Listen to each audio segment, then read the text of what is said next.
Sejam bem-vindos a mais um episódio aqui da nossa carteira InvestSpace, onde todos os meses eu compartilho com vocês tudo que a gente fez na nossa carteira de investimento para você poder acompanhar nossa linha de raciocínio, nossas estratégias e também poder acompanhar da nossa performance e poder aí replicar caso assim você deseje. Se essa é a primeira vez que você está chegando por aqui, muito prazer. Eu me chamo Yuri Leite, sou consultor de investimentos tanto no Brasil quanto na Europa e hoje eu quero entrar aqui com vocês na minha carteira de investimento. Eu quero mostrar aqui para vocês exatamente tudo que a gente andou fazendo na nossa carteira.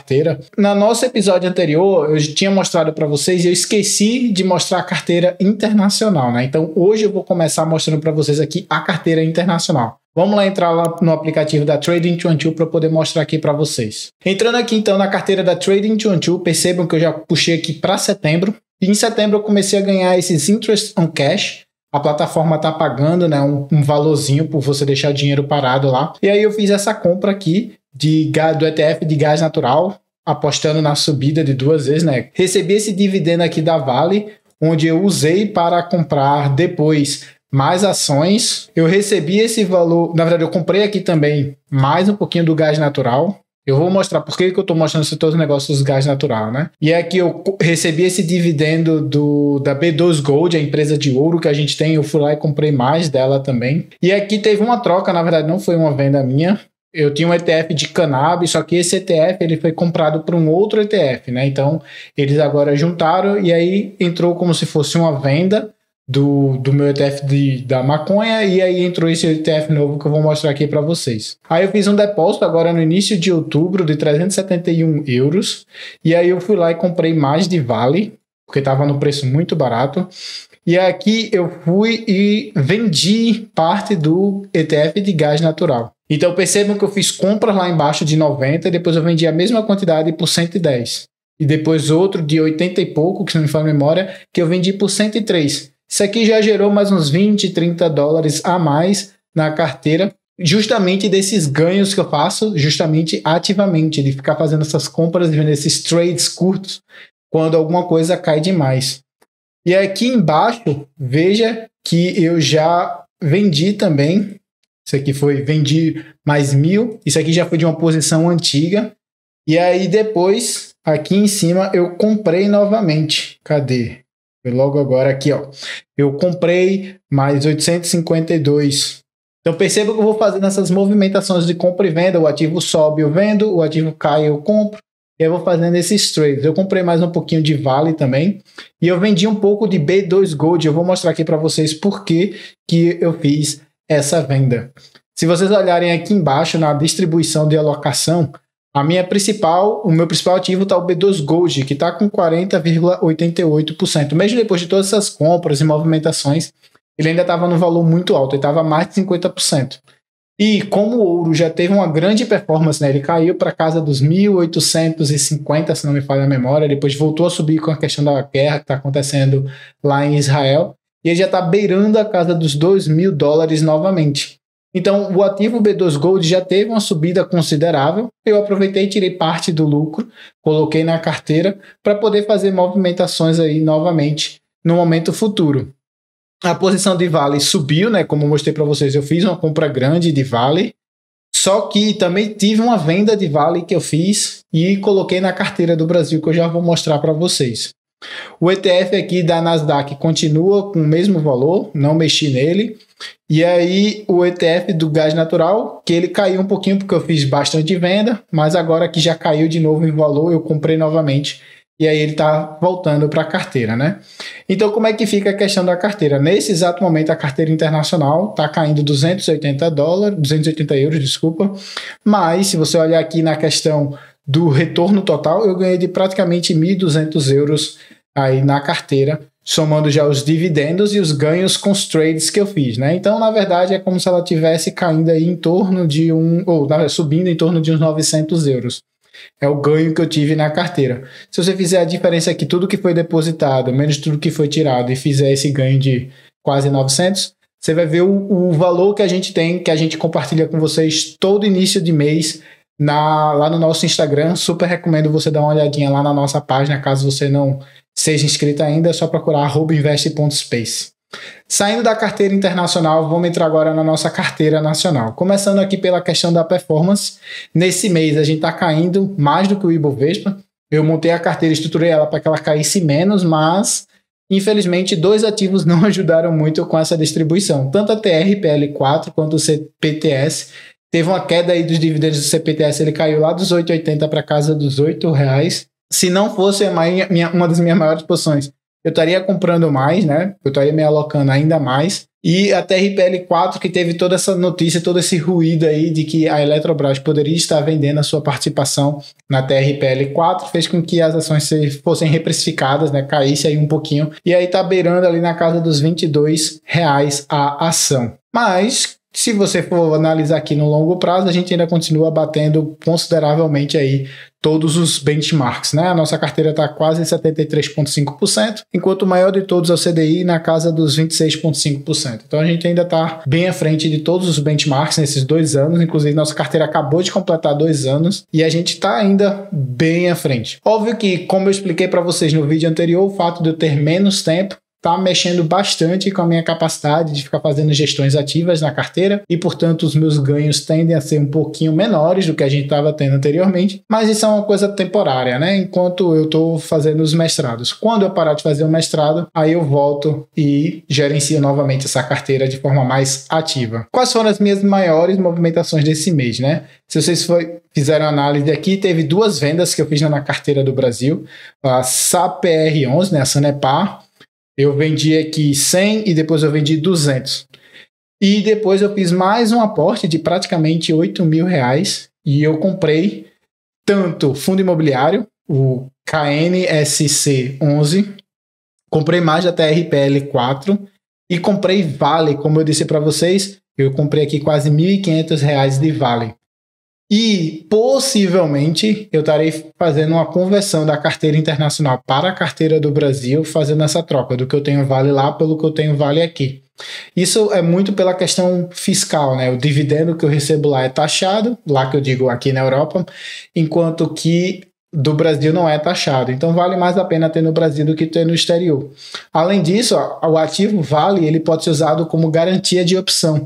E como vocês sabem, né, no momento que eu tenho mais tempo livre, eu fico fazendo gerenciamento com opção, tanto para proteger de quedas, quanto para ganhar um pouco mais nas subidas. Isso, obviamente, fica mais fácil quando você tem mais ativos aqui que podem ser usados como garantia, permite que eu faça essas distribuições melhores. Então, converter esse ativo e comprar aqui no Brasil faz bastante sentido. Vale estar num preço excelente também. Então, adicionei aqui a carteira do Brasil e possivelmente nos próximos aportes eu estaria adicionando mais um pouquinho aqui de Vale também. Como é que ficou a distribuição da carteira, né? Nesse exato momento eu estou com 35% praticamente de TRPL4, 21,37% do CPTS11, 9,82% no JFLL11. E aqui segue a distribuição, vocês conseguem ver aí na tela.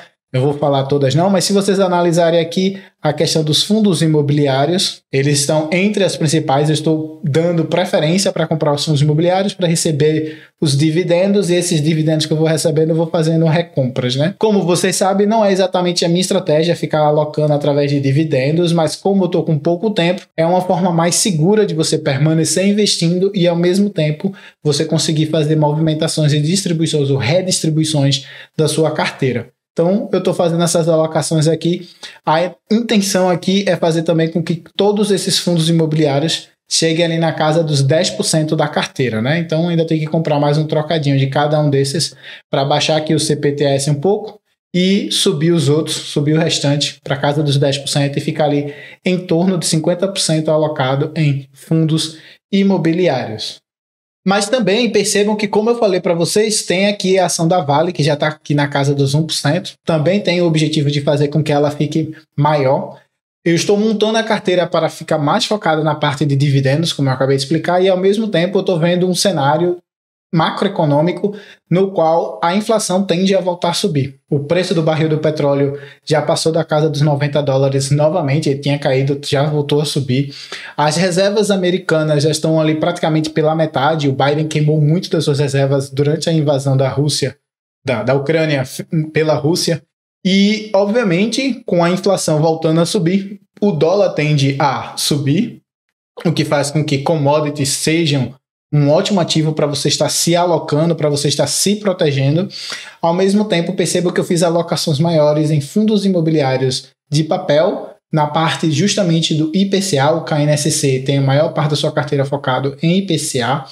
E também percebo que a minha maior posição é TRPL4, que também tem os seus contratos corrigidos pela inflação. Então, se a inflação voltar a subir, feito eu acredito que é possível, a tendência é que essa carteira volte a subir de forma mais considerável. Contudo, se vocês observarem também o mercado, e aí deixa eu já abrir aqui o Ibovespa, se vocês analisarem aqui direitinho o que é que aconteceu com o Ibovespa nesses últimos meses, né? Na verdade, desses últimos 5 dias foi só queda, no mês também continua uma queda com oscilação bem grande, mas se vocês olharem aí nesse ano, perceba que teve uma grande queda ali, voltou para casa dos 100 mil, ele voltou a subir e agora está lateralizando, mas com uma leve tendência de queda. Então, pode ser que ou ele continue caindo e fique nessa lateralização, e aí essas entradas de dividendo que a gente vai recebendo, a gente vai reinvestindo dentro das empresas, dentro dos setores, conforme for a nossa estratégia, ou se não, ele vai voltar a subir.